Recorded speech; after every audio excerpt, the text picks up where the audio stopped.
Hello everyone, আসসালামু আলাইকুম and welcome back to Kohinoor. আশা করি সবাই অনেক ভালো আছেন। আজকে আবারও একটা লাল টুকটুকে কেক ডেকোরেশন নিয়ে আসলাম। এই কেকটা ছিল রেড ভেলভেট ফ্লেভারের মধ্যে 1 পাউন্ডের কেক এন্ড আমি বেক করেছিলাম 4.5 ইঞ্চি মোল্ডে।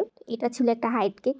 অনেকেই কনফিউজ থাকেন 1 পাউন্ডের হাইট কেকগুলো কত ইঞ্চি মোল্ডে বেক করলে পারফেক্ট হবে। ওই ক্ষেত্রে আমি বলবো 4.5 ইঞ্চি মোল্ডে বেক করলে খুব সুন্দর একটা হাইট আসে। তো ফার্স্টে আপনারা নোটিস করেছিলেন হয়তো এই কেকটা কতটা সফট এন্ড স্পঞ্জি হয়েছে। রেড ভেলভেট কেক কিন্তু স্পঞ্জ কেক না, এটা হচ্ছে একটা ময়েস্ট বেস কেক। তো অনেকেই আমার থেকে জানতে চায় রেড ভেলভেট ফ্লেভারটা আসলে কেমন এন্ড এটা ফ্লেভারটা খেতে কেমন লাগে। তো আজকে রেড ভেলভেট ফ্লেভার নিয়ে কিছু ডিটেলস বলি। সো রেড ভেলভেট ফ্লেভার হচ্ছে একটা ময়েস্ট বেস কেক। এটা নর্মালি স্পঞ্জ কেক না, যেহেতু এটা ময়েস্ট কেক এই জন্য এখানে কস্টিংটা একটু বেশি স্পঞ্জ কেকের তুলনায়। আর এটা হচ্ছে একটা কম্বো ফ্লেভার, মানে এখানে শুধুমাত্র একটা ফ্লেভার ইউজ করা হয় না, চকলেট, ভ্যানিলা, কফি এই তিনটার কম্বাইন একটা ফ্লেভার। কেক বেস রেডি করার সময় কফি ইউজ করা হয়, কোকো পাউডার ইউজ করা হয়, আবার বেশি পরিমাণে ভ্যানিলা এসেন্সও ইউজ করা হয়। অনেকেই মনে করতে পারেন কোকো পাউডার দেওয়া হয়েছে তাহলে তো এটা চকলেট কেক। আসলে না, এটা কফি, কোকো পাউডার এন্ড ভ্যানিলার কম্বাইন একটা ফ্লেভার। আর অথেন্টিক রেড ভেলভেট কেকে সবসময় ক্রিম চিজ ফ্রস্টিং ইউজ করা হয়। ক্রিম চিজ ফ্রস্টিং এর কারণে এই কেকটার টেস্টটা অনেকটা বেড়ে যায়,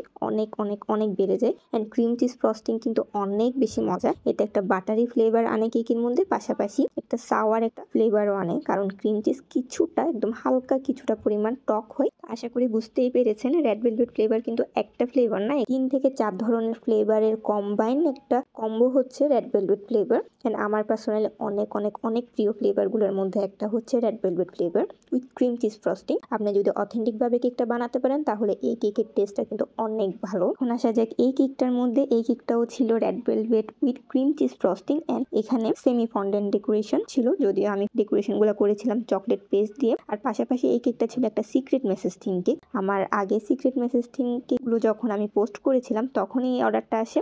ডেলিভারিটা ছিল 7 জানুয়ারি, বাট আনফরচুনেটলি ভোটের কারণে ওই দিন ডেলিভারিটা করতে পারিনি। ওই জন্য এর পরের দিন আমার আর্লি মর্নিং কেকটা ডেলিভারি করতে হয়, একদম সকাল সকাল ডেলিভারিটা দিতে হয়। এন্ড আমি রাতেই কেকটা ক্রাম কোটিং করে রেখে দিয়েছিলাম। সকালে উঠে আমি জাস্ট যে টপার গুলা ছিল ওইগুলো অ্যাড করে ডেলিভারিটা দিয়ে দিই। আপু হচ্ছে আমার রিপিট ক্লায়েন্ট, উনি এই পর্যন্ত আমার থেকে অনেকগুলা কেকই নিয়েছেন। আর এই কেকটা আপু অর্ডার করেছিলেন উনার অ্যানিভার্সারি উপলক্ষে। তো আমার কেকের ডেকোরেশনটা কমপ্লিট। এই কেকটা একটা পিন্টারেস্ট থিম থেকে করা। কেকটা কেমন হলো অবশ্যই জানাবেন। আজকের মতো এতটুকুই ছিল। আসসালামু আলাইকুম এভরিওয়ান।